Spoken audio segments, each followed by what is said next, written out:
स्वागत है आपका बी न्यूज नेशन में। मैं हूं आबिद हुसैन शेख। विवादित बोल के साथ फिर से अपनी भविष्यवाणी की बसनगौड़ा पाटिल यत्नाल ने बीजापुर में सभा को संबोधित करते हुए विवादित बयानबाजी के लिए प्रसिद्ध बीजापुर नगर विधायक बसनगौड़ा पाटिल ने कहा कि मुझे सिर्फ हिंदू जाति से संबंध है। पार्टी से निकालने का ख्वाब देखने वालों को 15 दिन में फिर से प्रमोशन होने की भविष्यवाणी देखी है कहा, और ऐसा ही होगा कहा बसनगौड़ा पाटिल ने। वाजपेयी की सरकार में भी ऐसा ही हुआ था, इससे हैरान होना नहीं चाहिए कहा एमएलए ने।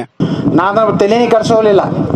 ಸಿ ಪಾಟೀಲ್ರ ಮಂತ್ರಿ ಆದ್ರ ಅಂತ ಹೇಳಿದ್ರು ನಮ್ಮ ಕೋಟಾದಾಗ, ನಮ್ಮ ಜಾತಿ ಕೋಟಾ ಅಂತ ಹೇಳಿದ್ರು. ಅದು ಇರಲಿ ಅಂದೆ ನಾವು ಯಾವ ಜಾತಿ, ನನಗಂತೂ ಜಾತಿ ಇಲ್ಲ ಬಿಜಾಪುರನಾಗ. ನಮ್ದು ಇರೋದು ಒಂದೇ ಹಿಂದೂ ಜಾತಿ, ಒಂದೇ ನಮ್ಮದು.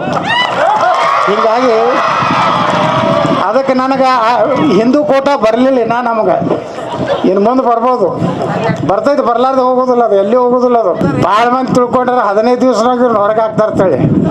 ಇನ್ನು 15 ದಿವ್ಸನ ಪ್ರಮೋಷನ್ ಆದ್ರೆ ಆಶ್ಚರ್ಯ ಪಡಬೇಡ್ರಿ.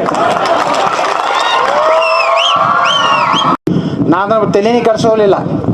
ಸಿ ಪಾಟೀಲ್ರ ಮಂತ್ರಿ ಆದ್ರ ಅಂತ ಹೇಳಿದ್ರು ನಮ್ಮ ಕೋಟಾದಾಗ, ನಮ್ಮ ಜಾತಿ ಕೋಟಾ ಅಂತ ಹೇಳಿದ್ರು. ಅದು ಇರಲಿ ಅಂದೆ ನಾವು ಯಾವ ಜಾತಿ, ನನಗಂತೂ ಜಾತಿ ಇಲ್ಲ ಬಿಜಾಪುರನಾಗ. ನಮ್ದು ಇರೋದು ಒಂದೇ ಹಿಂದೂ ಜಾತಿ, ಒಂದೇ ನಮ್ಮದು.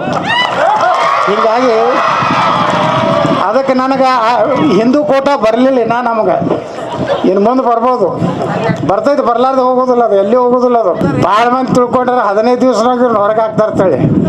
ಇನ್ನು 15 ದಿವ್ಸನ ಪ್ರಮೋಷನ್ ಆದ್ರೆ ಆಶ್ಚರ್ಯ ಪಡಬೇಡ್ರಿ.